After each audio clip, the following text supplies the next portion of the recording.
ladies and gentlemen, my topic is our president, Mr. Barack Obama. Now today I'd like to educate you guys on a few key points that Mr. Obama has laid out for us that I think a lot of people misinterpret. One huge thing that I'd like to talk about today is our small businesses in America. The upper class, according to Times Magazine, accounts for 1.5% of the working class in America. Now, as you can see, that's nothing at all. The lower class, right now, that's making $8,000 or less, is counting for 14%. That's 14 more times more than the upper class. And therefore, certain people in our country are focusing on those people. The people that are making millions of dollars, but they're not focusing on the people who are making our country stand tall. And I'd like to talk about Mr. Obama's ideas on how to help them out. And first is Obamacare. Now with Obamacare, a lot of people do not understand what this means, because it is a 1,500-page document that has a lot of things that don't make sense. And in my opinion, I don't agree in everything that it says. I don't agree in every single thing that it has in there. But I do believe that we all need to know the important things that could help our country. First off, it provides affordable health care to all Americans, no matter how much you make, no matter how many people you have living in your house, no matter what, you are guaranteed to have health care. And health care is a very important thing, because without health care, what can you do? You can't go to the doctor. If you get sick, you can't go to work. If you get sick, you can't go to school. So therefore, you need this to succeed in life.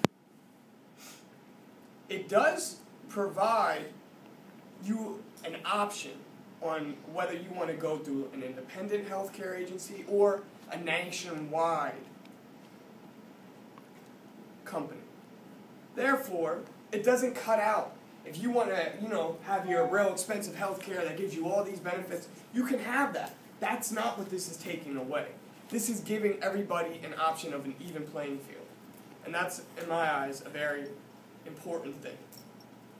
Now, according to this bill, Obamacare, it is going to cost America $940 billion over the next 10 years. It will reduce the deficit of this economy by $1.2 trillion. That's amazing. That is truly amazing. $1.2 trillion taken off of our debt after 10 years. That's a start. And that's what President Obama is trying to say. That with a start, anything is possible. You have to pave a road to be able to walk down the road. So therefore, 32 million Americans will be covered under health care. 32 million more Americans than have it right now will be covered just right away. Right away, tomorrow, they could have it. How this is going to be paid for the people that can't afford this health care, it's going to be taken from the payroll tax, the tax on unearned income related to Medicare, government funding. It may seem as if this money is being pulled out of thin air, which at times it is. But isn't that what the government does? They pull it out to make things happen. One big thing I like about this is that children are what politics are being focused on more. We're talking about education. We're talking about how the children this day and age are going to be what makes our country stronger in the future. No child will be denied this health care no matter what. No matter what. No child will be denied. As soon as they're born, they have it. No matter what. No matter what. And I think that's I think that's great. I think we need that for our country. Now, some other issues I'd like to talk about are unemployment. Unemployment is terrible right now. We have people without jobs that don't deserve to be without jobs. And Mr. Obama wants to focus on these rural communities, these small communities that have your tool shop or your little bakery. And then he wants to focus on these because without those, we wouldn't thrive as a country. We were made off of these small businesses. And this is an important aspect of our country. Yes, okay, these huge companies are making us millions and trillions of dollars, okay. But what about everybody else? On average, for these multi-million-dollar companies, these big buildings that we see, they employ about 500 people that are making over $200,000. That's nothing. 500 people out of, what, 3 billion in this country? It's unacceptable, if you ask me, and according to President Obama, it's unacceptable as well. Now, an issue that I'd also like to talk about that I think might be mentioned later on in some of these speeches is same-sex marriage. At first, President Obama did not approve of this. He was like his opponent, Mr. Romney, was, saying that, you know, marriage should be between a man and a woman. But, like many people have, he had an epiphany. He realized that you can love whoever you want to love. He can't tell you who you can love. I can't tell you who you can love. If you want to love a guy or you want to love a woman, it doesn't matter.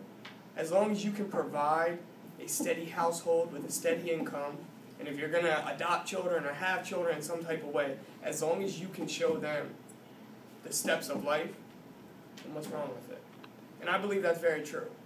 I don't think that you should tell somebody they can't marry somebody that they want to marry.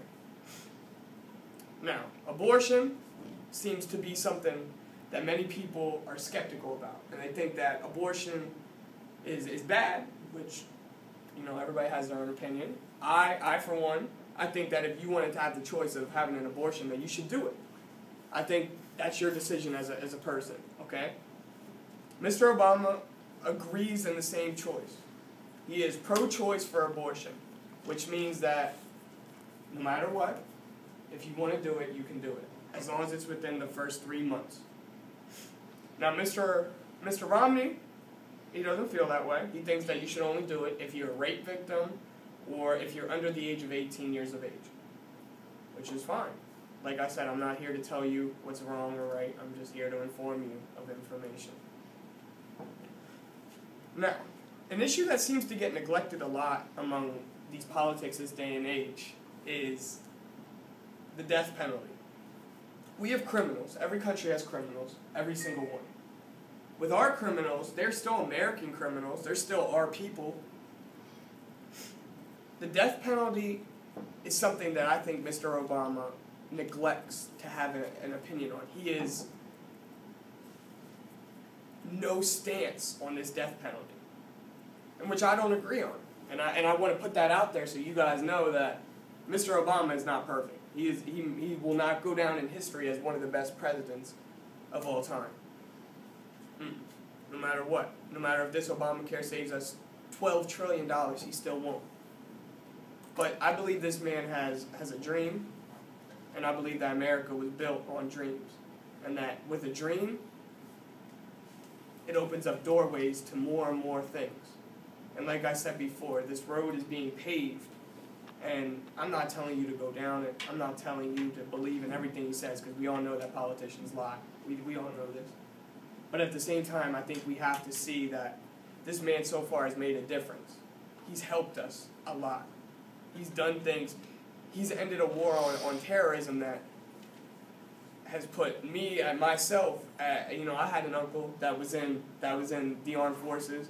You know what I mean? It's put me at a very distressed feeling. You know what I mean? Like I wanted it over, and he did that for us, just like he said.